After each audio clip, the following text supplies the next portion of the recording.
साथीहरू नमस्कार।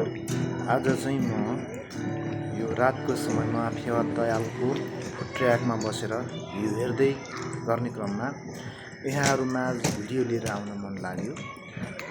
साँच्चै नै दिउँसोभरि कामको थकानको कारणले गर्दाखेरि फ्रेस हुने समय नपाइरहेको समयमा यसो फेवा तालतर्फ निस्किएर थोरै भएको भए तापनि दिमाग फ्रेस गर्ने गरी भिडियो बनाएको छु।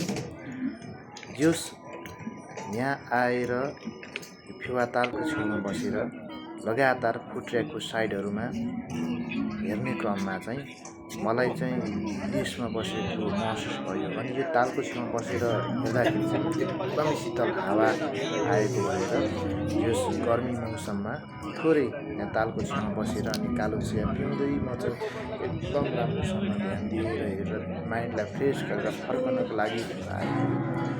जस अब मेरो पनि यो भिडियो चाहिँ कस्तो भएको छ यहाँहरूले लाइक कमेन्ट र सब्सक्राइब गरेर जानकारी दिनुहोला। र मैले भिडियो बनाउने क्रममा मेरा भिडियोहरूका कमी कमजोरीहरू यहाँहरूले कमेन्ट गरिदिनु भयो भने चाहिँ मैले सुधार गर्दै लाने कुराहरू सुधार गर्दै लानेछु। र अहिले म चाहिँ भिडियो बनाउने भर्खर सुरुवाती क्रममा भएको कारणले गर्दा अब केही समयमा नै मैले यसलाई चाहिँ भ्लगको रूपमा बनाउन खोजिरहेको छु।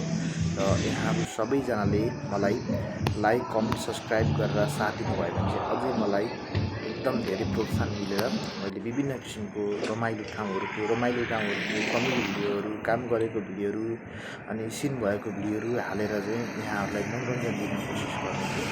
किनभने यस संसारमा जिउने क्रममा विभिन्न किसिमको सङ्घर्ष गरिराख्नु परेको छ। र त्यो समयमा फ्रेस हुनको लागि चाहिँ अहिले विभिन्न सामाजिक सञ्जालहरू श्रव्य दृश्य मार्फत हामीले मनोरञ्जन लिने गरेका छौँ। त्यसमध्ये म पनि केही कुराहरूको माध्यमद्वारा, केही भिडियोहरूको माध्यमद्वारा आफू पनि रमाउने र अरूलाई पनि मनोरञ्जन दिनको निम्ति कोसिस गर्ने कार्य गरिरहेको छु। साँच्चै यो चाहिँ मेरो सुरुवात चरण भएको कारणले गर्दा यहाँले मलाई सपोर्ट गर्नु अझ अगाडि बढ्नको कोसिस गर्नेछु। धन्यवाद। र आउँदा पछाडि दिनहरूमा पनि अझ धेरै राम्रो किसिमको भिडियो लिएर आउन कोसिस गर्नेछु। यहाँहरूको सदैव साथ रहिरहोस् र म पनि यहाँहरू नयाँदेखि पुरानो सम्पूर्ण साथीभाइहरूलाई चाहिँ सपोर्ट गर्न कोसिस गर्नेछु। धन्यवाद। पछि अर्को भिडियोमा फेरि भेट्नेछौँ। र अहिलेसम्म भिडियो हेरिदिनु भएकोमा धन्यवाद।